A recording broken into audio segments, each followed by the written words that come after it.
shirkadda Hormuud waxaan ka keennay ballanqaad cad madaxa ugu sarreeya ee shirkadda Hormuud in 22 deegaan oo kale ayaa idinka horeeyay meesha ugu horeysa ee tower laga taagayo ay noqon doonto deegaanka la jiide 20 nal ana u keenaya oo ballan qaadaya kuwiina la haysta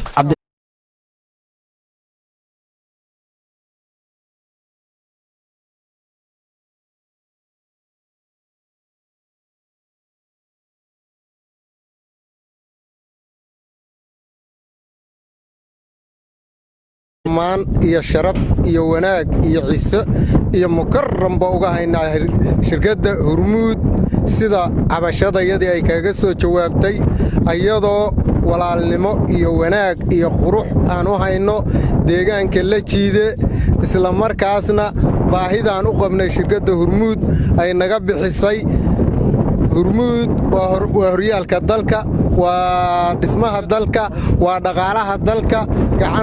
gacmo furan iyo weji furan iyo walaaltinimo furan baa ku soo dhaweynaynaa xildhibaan Cabdulqaadir oo ka tirsan baarlamaanka dawlad goboleedka Galmudug lagana soo doortay deegaanka la jiide ayaa waxa uu mahadcelin u jeediyay shirkadda isgaarsiinta Hormuud oo ka jawaabtay codsigii ay u gudbisteen iyo sidoo kale gudoomiye ku-xigeenka labaad ee baarlamaanka federaalka Soomaaliya Mahad Cabdalla Cawad oo isna gacan ka geystay sidii ay deegaankaas u helayeen isgaarsiin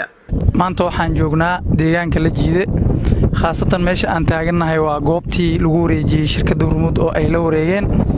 oo ay doonayaan inay ka hirgeliyaan anteenadii iyo xaruntii shirkadda Hormuud kadib cabasho dadka deegaanka iyo maaragtaa siyaasiyiinta ka soo jeeda deegaanka ay Hormuud gaarsiiyeen Hormuudna ay ajiibtay aqbashay muddo kooban oo maaragtaa aad qariib u ah gudaheed isla markaana dadkii iyo deegaankii ay dhex yimaadeen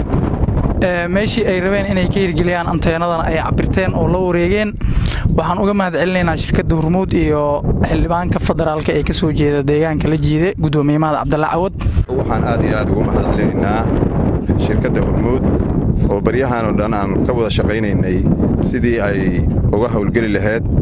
deegaanka la jiide runtii juhdi badan iyo shaqo badan maanta waxa Ilaahay noo ansixiyay in ay halka dhulkii ka iibsato annaguna aan goobjoog ka ahaano ayaguna waxay ballan qaadeen baliyaha soo socda inay ka taagi doonaan insha Allah tacaala waxaan leenahay ku soo dhawaada degmada la jiide aad iyo aad Hormuud waa ummadda ayay u adeegaysaa jirta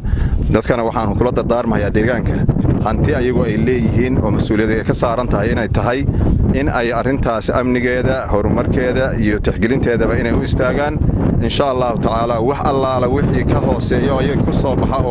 oo weakness ah waa lagu la xisaabtami doonaa deegaanka waxaan rabnaa in ay maanta kor u sii